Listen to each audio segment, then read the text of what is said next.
Today on the Andrew Cooperrider Show, some laws are starting to take effect in Kentucky. We'll go over just a few of those laws that are coming into play. Bellarmine receives a bomb threat related to the fact that one professor wished death on Donald Trump. Online, we will take a look at that story and see that, well, it's most likely a leftist pretending to be on the right who called in this bomb threat.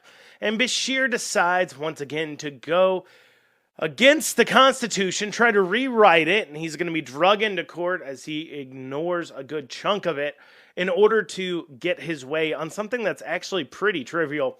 And then finally, I'll go over a few more of the contested House races in Kentucky. We'll have all that and more today on the Andrew Cooperrider Show. Before I dig into it, I say it every day on the show. I say it before I go into it. And what do you all do? Are you guys doing it? Are you leaving a review on the podcast on all major platforms? Taking a second right now just to go ahead and leave that review to reward me for all my hard work I do. It takes several hours a day now to do this show. At least you can do is take a few minutes to leave that review.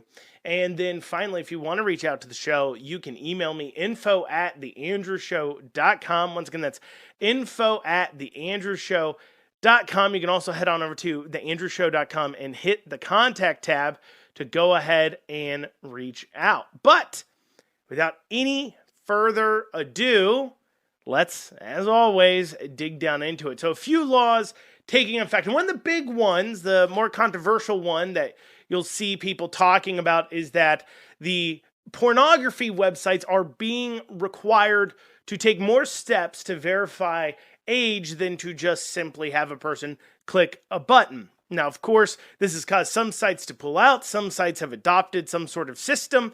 But sites like Pornhub have decided that trying to verify somebody's age is more difficult than just operating. So instead, they're going to go ahead and pull out of serving up content within Kentucky. Now, I did a whole entire show about probably 6-7 months ago now about why this type of legislation is good. And I know there's a lot of people out there that say, Andrew, I thought you're a liberty freedom guy. Shouldn't anybody who doesn't believe in government control and everything else, shouldn't they be against this bill? Isn't it government overreach? Isn't this the parents' job? Those are all common arguments. And I think we need to have a quick rehashing of this discussion. Because the first thing that a lot of people bring up is, what's the point? People can get a VPN or something else and get around this age requirement thing very quickly. And as I detailed on my show, the main point of this type of legislation is to stop accidental exposure. When you take a look at the average age kids are being exposed to pornographic materials, you're seeing that age is right around about 12 years old.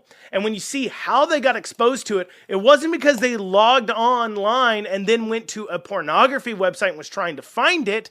No. They happened across it accidentally. And so by having this step of verification where you don't just click, yeah, okay, sure, enter site, I swear I'm over 18, it stops an accidental exposure to children. So that's one of the reasons why this step of them saying, well, you can just get a VPN and get around it, so it's useless. Well, it's not about actually stopping people who, for whatever reason, want to get to their pornography. It's more so about stopping that accidental exposure. Now, a lot of the other arguments then people make is that, well, isn't this the parent's job? Why is the government getting involved in parenting? It's a parent's job to keep track of their kids. So we first had to rewind to a question that I asked when I really dug into this deeply and made really full fleshed out arguments for everybody. And you can go back and listen to it if you'd like to. But when it comes to isn't this just in the parent's role? I would ask you, do you believe that a random stranger walking down the street should be legally allowed to hand your child pornographic material? Do you believe if your 12, 13-year-old or a 12, 13-year-old child walked into Hustler Hollywood or walked into Sorella's or whatever other porn store, adult store that exists, that they should be allowed in, and if they go over and pick up pornographic material or other types of sexual things, then that should be sold to them. That is not an age-controlled material, age-controlled place, age-controlled products. Do you think it is? Now, if you say, no, a pornography store should be able to sell a 13-year-old porn, and you do not believe it's the government's role, you do not believe it should be illegal for somebody who we've decided cannot legally consent, because they're not an adult. So that's really too what a lot of this is based upon, is that regardless if the kids want to see it or not, they can't legally consent.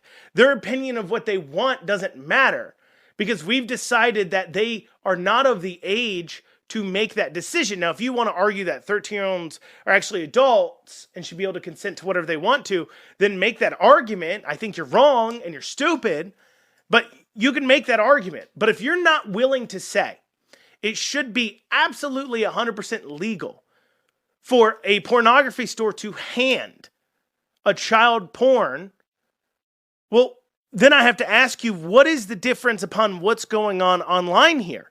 Why is it that if you now serve it up online, you don't have to verify their ages at all, just like you wouldn't have to if you walked into the store? Now, people say, well, it's just a parent's job. Parents need to be keeping a better track of what's going on online.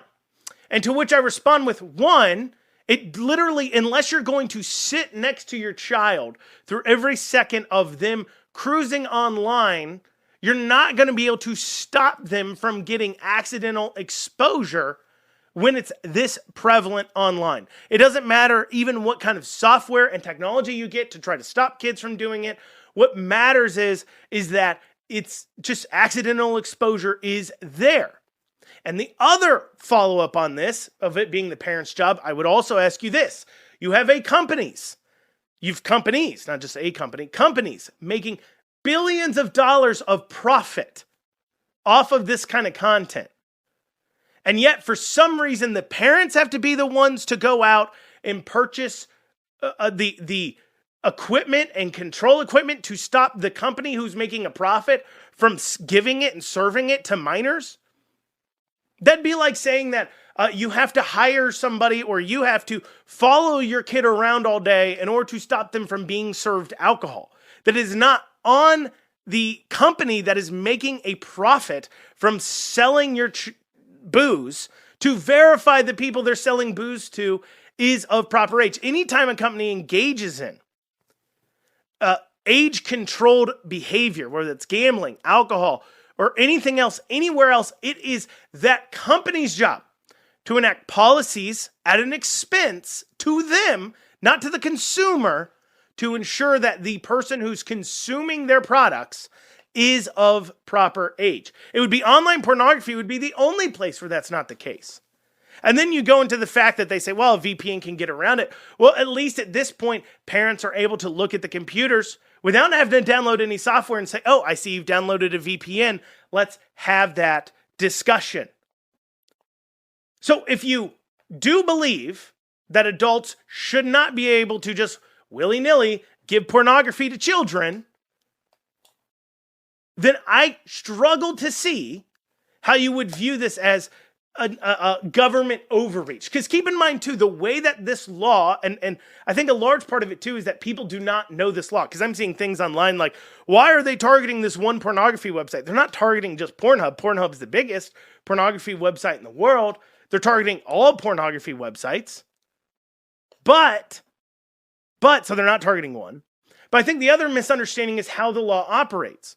The law does not require the government to have access to the users. You do not register with the government at all. In fact, the law that is passed in Kentucky says that not even the pornography websites are allowed to store this user's information, this user's data. Instead, they have to get rid of it. And so the government isn't getting any more access to records this way. The only person who's getting more access to information about you would go ahead and be the pornography websites themselves. But I would ask you this question. How do they know that you live in Kentucky? Do you really think you're that anonymous online? How do the websites know where you live? You think they don't know exactly what address in the world you are at? your IP address, which leads to them to know your address so they know where you are. The only more information they're getting is who exactly in the house is viewing the content. They literally know where you live. So it's not actually opening you up to any more invasion of privacy from the government. The government doesn't have access to the records. And the companies you're turning the information over already know where you live. So where's the privacy at? And so what I find is that the people complaining about this are people who watch pornography, that want to be able to have a false sense of privacy while doing it. Privacy they don't actually have. They believe they have it, but they don't actually have it. And they are willing to allow these companies to accidentally even expose minors, 12-year-olds, that's the average age, to their content in exchange for them getting to enjoy it, lack of a term I feel like saying, for the adults to enjoy it while having a false sense of privacy. It is absolutely, and that's where I think that people reacting, I don't think they've really thought it through. They haven't read the law. They don't know what the law exactly says, and they don't understand exactly what the porn websites are saying. And it's laughable to me to hear them say, oh, well, this should be the parents' job. That should be on the parents. The parents should just parent better. And so when a 13-year-old gets drunk at a bar, is it the parent who should parent better? You know, when a 13-year-old ends up climbing into the vehicle with an adult and gets with a pedophile and gets raped, should we not hold that pedophile accountable because the parents just didn't do a good enough job parenting better? Should parents parent better? Absolutely. But if you believe it should be illegal, that it's a law for kids to be exposed to this content, should be illegal for them to be exposed to this content, then it obviously falls within the government's purview to enforce that law. You can't think it should be illegal, and then also it's not the government's job to enforce the law. That's not how this works. Like I said, I dug into this with a lot deeper details, really dug into it on a previous show, and I made all the arguments there in depth, so please go back and listen. And I know some of you will still agree, and that's okay, you can disagree with me, but I think the arguments as laid out, if you actually take a look at them from an honest standpoint and read the law that was passed, I think you would find that there's not really a good reason to be against it, hence the reason why not one legislator in Kentucky voted against this law, even the Democrats. Moving on now, SB 2 is coming into effect. Guardians will now be allowed in the schools in order to fulfill the school resource officer requirement. So a few years ago, the legislature passed a law requiring that schools hire a school resource officer, a police officer, to provide safety within the schools. Some of them have struggled to find so. So what SB 2 allows is for them to temporarily hire or bring on volunteer guardians. These are prior law enforcement that are retired or prior military to go through a quick certification process. If they're not prior LEO and don't have currently good standing on the law enforcement side of things. And then once they pass that, they're now allowed to fulfill a role of a school resource officer, but instead they'll be called the guardian, to provide security and safety to the schools while the whole issue with finding a permanent school resource officer is figured out, which is a good bill. That is a good bill. Here's the bad part of SB 2. It puts in place these trauma response teams. And I've been saying for a long time, those who listen to my show know that I believe this involvement with K through 12 education of being so concerned about mental health and pushing themselves into people's lives, into the private lives of the adults and kids, of how they want to raise their children. And what I mean is, now you may say that's funny, you're just coming off of talking about how the government should be enforcing a law saying you can't expose pornography to minors, but that should be a law in place. I just think that should be illegal, period.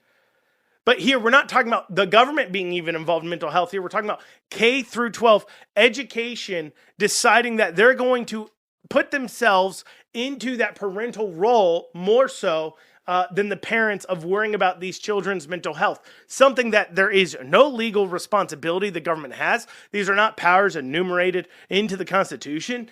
The ideas of consent, like the last ones, have nothing to do with it. This here is just about what is the K through 12 educational role, and they can barely teach kids to do reading and math, and yet, here we go, giving them more okays and more of a push to go ahead and get involved in the mental health of these students, and it's not working. It's not just that the schools are failing at teaching math and reading, so why give them more? Let them do the thing that they were originally meant to do. It's also that as we have pushed this mental health push inside our K through 12 schools, what we've actually seen is not kids getting better, but kids getting significantly worse. We're seeing suicide rates get higher. We're seeing depression rates get higher. It isn't working, but yet here's the Kentucky legislature saying more cowbell. Senate Bill 128 takes effect that allows 12 and 13-year-olds can work at nonprofits. I don't know why we don't just let them work anywhere. I've done this extensively, talked about on the show, the fact that, children of business owners are allowed to work at any age within the business. And so really, you're taking away that possible work experience from kids whose parents don't own business. It's a privilege to be able to build up that work experience early on. This isn't the 1910s or 1800s or whatever. Families are not going to be taking their kids and forcing them to go work in the mines to make ends meet. That's not going to happen. We can put in place and allow employers to hire any age they want to at a reasonable job. Even if you want to put in protections of saying, look, you can't operate a forklift at 13 years old. Okay, fine. I guess we can have that conversation, but I don't see it, because 12 and 13-year-olds are allowed to work on farms. There's a lengthy list of places they're allowed to work as long as their parents own the business. So why not just allow their parents to consent to them working at another business? Don't know. So that's just a few of the bills that have recently come law. We'll probably go over one or two more on Monday or Tuesday, probably. I'll probably go over one or two more on Tuesday because I have some more hot takes on a few more bills. And so we'll talk about those Tuesday next week. And then, so moving on there, Bellarmine's bomb threat. So Bellarmine had a professor at their school that was first suspended and now fired that had shared a image of the headline of Donald Trump having been missed by the shooter with a caption indicating that he had wished that the guy had not missed his shot and had hit Trump, obviously wishing death on to Donald Trump. And so there's a bomb threat, though, called in at Bellarmine University. Let's head on over to WDRB's story on this. It's about a minute long here. Let's take a listen. Bellarmine University had to be evacuated last night because of a bomb threat. Around 7:30 last night, someone sent the bomb threat in via email. It said the threat was in the name of Donald Trump and that devices were planted in the library and cafeteria. A text notification was sent to students and staff to avoid that area. LMPD responded and did a sweep of the buildings. Around 10 last night, the university said the threat was not credible.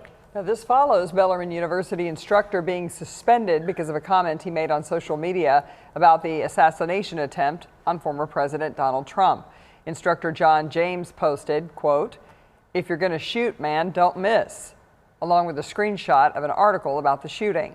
A spokesperson for the university said, "We are aware of an offensive and unacceptable social media post made by an employee over the weekend. That individual has been placed on immediate unpaid leave." This bomb threat is in the name of Donald Trump. That's what it said. It said the subject line of the email said, "My manifesto." And then it goes on to say, "In the name of Donald Trump, I've hidden highly lethal lead azide devices in the library and cafeteria." I'm going to tell you right now. So it's found out to be a hoax, clearly.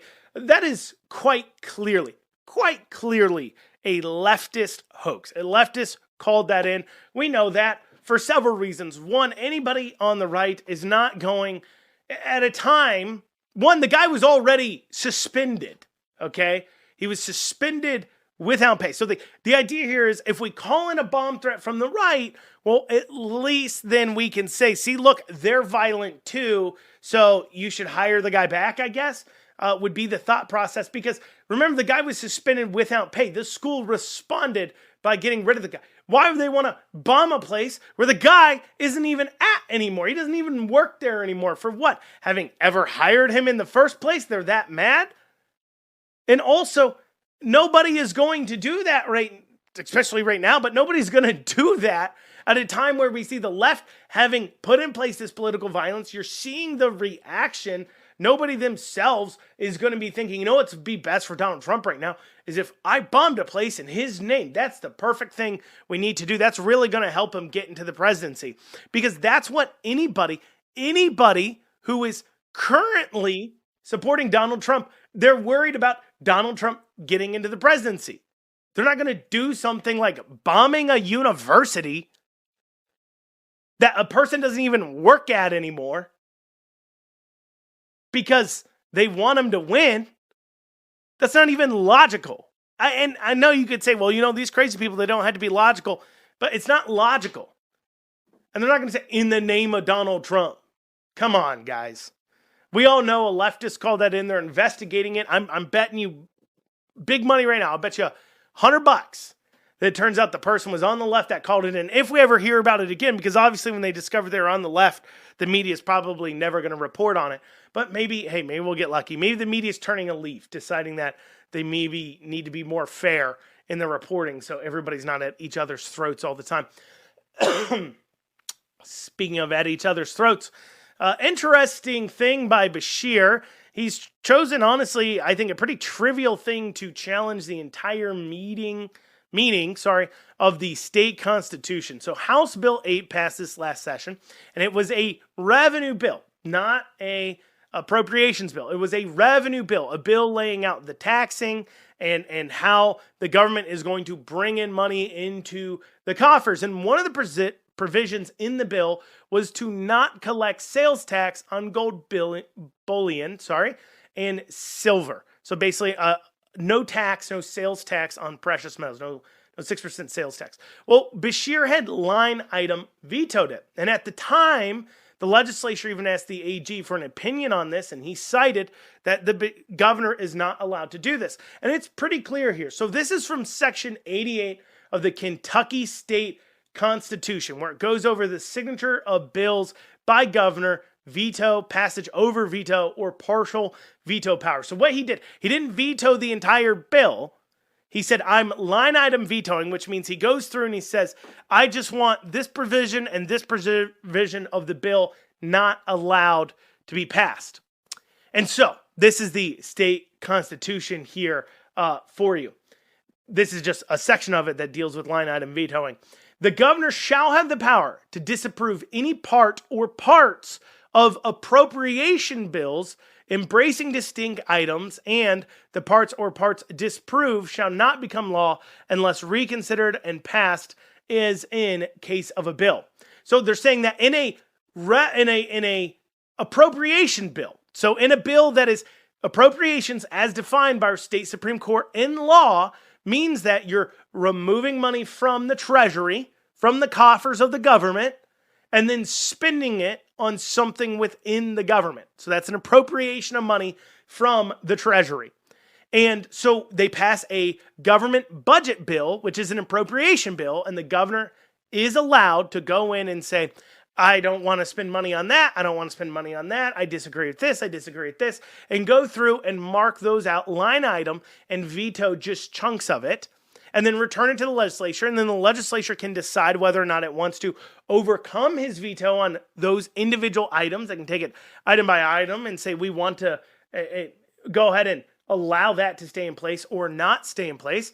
And then they can go ahead and pass the bill like they would any other bill where they're overcoming the governor's veto. What the governor tried to do was line item veto a appropriations, not an appropriations bill, but a revenue bill. So it is a different bill. So in one bill is the budget, in a different, completely distinct different bill, House Bill 8 this year, is a bill where they actually are saying what the taxation policies will be. And according to our Constitution and according to our AG, citing the Constitution, citing case law, Beshear cannot line item veto an appropriations bill. And I think they're very correct. The Constitution's clear. The interpretation of the term appropriation bill is clear in law. Beshear's way out over his skis here. So the legislature, instead of overcoming his veto, because he line item vetoed and returned it, said, no. You're not allowed to line item veto this.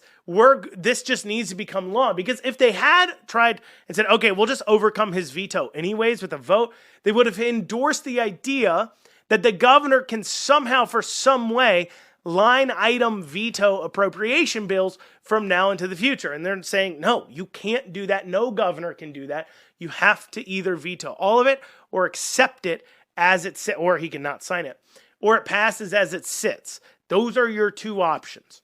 And so Beshear, deciding that he's right and wants to violate our Constitution again, went ahead and said, well, I'm going to instruct my Office of Revenue, which, by the way, why isn't that under the Treasurer? Anyways, I'm going to go ahead and instruct my Office of Revenue to still be collecting sales tax on gold and silver. I'm going to tell them that businesses still need to pay up that sales tax. They still need to be charging their customers that sales tax, and we will still be collecting that sales tax, which this will obviously launch an immediate piece of court action of injunctifying him, claiming to do that and saying, no, you have to enforce the law from our AG. But the problem is this has got to get to the courts obviously quick and dealt with, because the potential actual damages here are pretty huge. Because what happens, so he tells them to collect sales tax on gold and silver. Well, if it takes a year to work it all the way through the courts until you get to the Supreme Court, that will be a year of taxes, 6% sales tax, being collected on gold and silver that shouldn't have been collected in the first place. So what ends up happening when that money goes into the government? Does then the businesses have to go back to the government now and say, no, you have to cut us now back checks for the portion of our sales taxes we've given to you now, because, you know, they pay out quarterly or monthly, or depends on their payment, how they're determined to pay out, probably monthly, most of these places. And so we've been cutting you checks for the last year, and now those sales tax need to be returned because you should have never collected them. They were collected illegally out of the taxpayer's pocket. And honestly, illegal collection of taxes should be one of the most severe crimes in the mind of the voters that there can be. But, so you need to cut us back that check. Then what? These places that have been charging sales tax on gold and silver now have to track down every single one of the customers that have bought gold and silver from them and try to return to them the 6% sales tax. The consumer has to know to come in to the place where they bought it and, I guess, hold on to proof of purchase and receipt to prove that that sales tax wasn't collected. So in a way, the only people this is benefiting by Beshear doing this, because I think it's quite clearly going to be told that no, you cannot line item veto on a revenue bill. It's only appropriation bills. It's pretty clear in our Constitution. So the only person who's going to benefit from this in the long run will probably be the gold and silver sellers, because they're going to end up with refunds of sales tax the government should have never collected into their businesses, and then they're going to end up with some of their consumers never coming back to get a refund on their sales tax in the first place. So I guess Beshear just really wants the vote of the gold and silver sellers, which is odd, because in his veto message on why he wanted to still charge sales tax on gold and silver, which really isn't even, it's not that much. It's significant to the people buying it, because the idea is that gold and silver is kind of a currency of sorts. It's an investment. It's not an item you're purchasing. You don't pay sales tax on stocks you purchase, right? It's an investment. That's a thought process. But in his veto message, he basically was like, the people buying gold and silver have tons of money. That's why they're buying gold and silver in the first place, so they should pay up. So it's weird that he would like the people who sell gold and silver so much to potentially give them thousands upon thousands of dollars of additional income when the dust settles on this. It's, and it's so childish.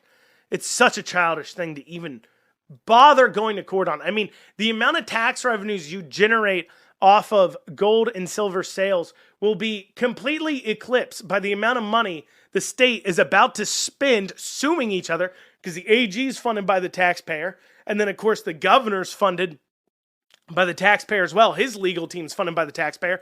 And so in all the legal fees and everything else of them suing each other, and then the taxpayer costs for the judges and the court workers and all that stuff, all that expense that goes into the court case, because it's taxpayer entity suing taxpayer entity, the state will end up spending way more money than it ever would have brought in from the sales tax on gold and silver. And that's the other reason why this is literally the stupidest thing for Beshear to go ahead and do.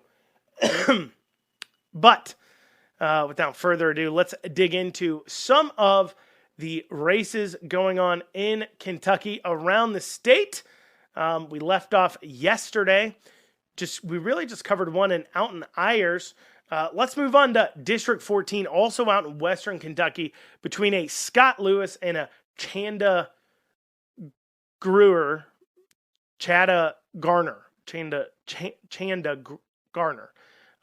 Scott Lewis has been in office for about 5 years now.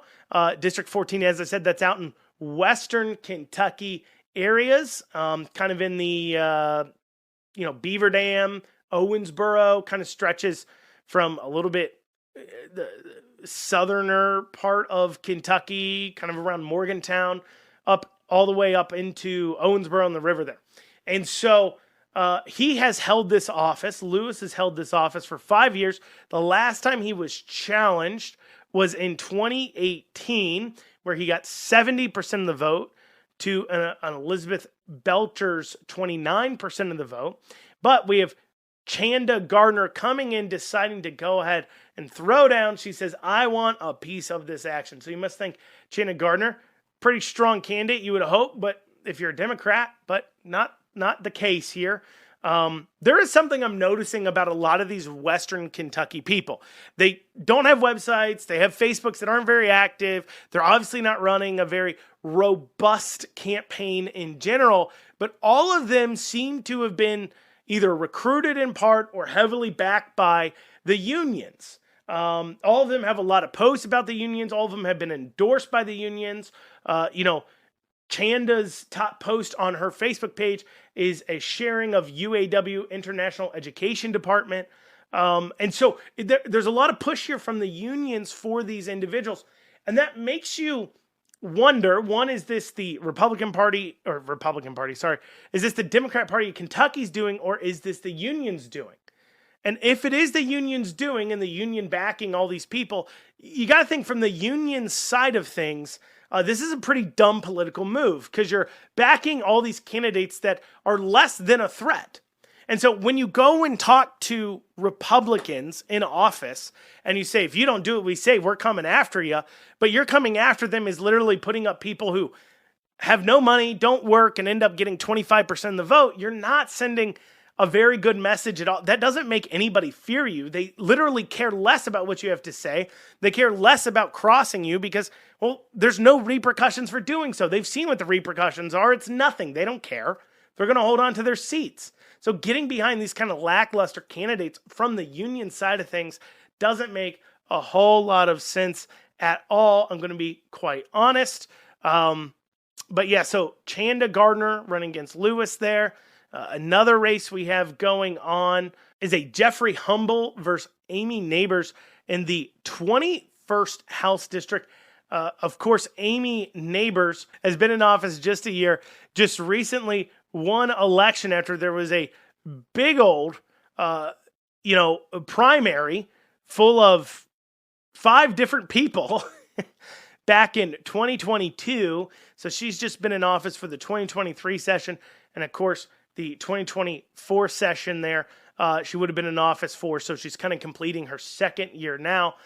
She's running against this Jeffrey Humble. Now, I will say she was not challenged in the general election for that district when she ran in 2022, the first time, though District 21, a little bit of an interesting district here. It is also in the Western Kentucky area, between the Somerset Bowling Green area there, kind of in the Columbia, Edmonton, down into the state line is the general area for that district. And when you look at their elections, you rewind to 2020 when you had Bart Rowland run for office. He got 80.5% of the vote to Johnny Pennington's 19.5% of the vote. Important to note here about that particular election involving Johnny Pennington, just because Johnny Pennington is now in a different district running as a Democrat. So obviously redistricting has taken place involving that, and he's running again for whatever reason. He just keeps running for office. Anyways, then before that, 2018, same district, Bart Rowland got 71.2% of the vote, in that district. So clearly it's a very safe Republican district going on there for Amy Nabors, running for now her first re-election. Now, Jeffrey Humble, interesting guy. It's hard to pin down exactly what his background is. He gives his biography here says he's a farmer and a businessman. Now, I have found that there is a Humble Farm in that area that is owned by Jeffrey Humble, or he's one of the officers on it. It's kind of weird, though, when I look at the website for that farm, it looks like it's Humble's dad, and he's the son of the owner, and it's just like some old pictures on the website, because Humble seems to be a younger guy, I guess. He got his bachelor's degree in 2007. This guy that's being featured on the website for this farm that Jeffrey Humble appears to own a chunk of potentially. He does claim to be a farmer. It is in the district, and it is a person by Jeffrey Humble who's a part of this ownership here. It does not look to be the same age, the person featured as the owner. So I guess it would be probably his dad. He does say he's a businessman, and I kept trying to figure out what that means. Does that mean you're a banker? Does that mean what's your experience there? According to best I could gather, based upon his rewards and everything else, I think he's an insurance salesman is his main job. And so obviously we would hope then to understand it's hard to even pin down his backwards. So if you thought, well, I'd love to know what issues he's really important to him, well, you would be mistaken to find those out, because going to now his campaign website here, he does have issues, education, for an example, and he does come out pretty clearly and say he's against school choice, but really that's it. That's all he says. Basically on education, I'm against school choice. On agriculture, he says that, farm subsidies and championing investments in new production methods, strengthening networks between producers and purchasers, or whatever else is needed for the 21st century ag economy. So basically he says agriculture is important to him, and then his policy around that is just whatever you all need. There's nothing specific. Healthcare. He does say he works in insurance for 20 years. So that he is an insurance salesman. That's his bit. I don't know why he just didn't say insurance salesman. There's nothing to be ashamed of because you work in insurance. And that isn't exactly what people think of when they think of businessman. I don't particularly think of insurance individual. But he does talk about a little bit of the insurance industry there when it comes to healthcare, but nothing about fixes for it. And then it comes to economic development. He champions that, which is simply saying we need to evolve past the status quo of fighting each other over crumbs and work together to bake our cake. Our district is brimming with opportunities. Doesn't lay out any policies or exactly what kind of economic development he'd like to do. He does have the Humble store, so he did bother to go through and set up some t-shirts, sweatshirts you can buy. The Gypsy Jolly hat, you can buy one of those. So he does have some items you can purchase. If you want one of those hoodies or sweatshirts, not even a hoodie, it's just a sweatshirt, it's $50. $55 for the hat. $55 for the hat. The Gypsy Jolly Kentucky exclusive hat. $55. Oof. Oof. Anyways, well, y'all, that's what we got time for today on the Andrew Cooperrider Show. Thank you all so much for joining us. We'll be back here on Monday. Hope you have a great weekend. Till then, we'll be seeing you.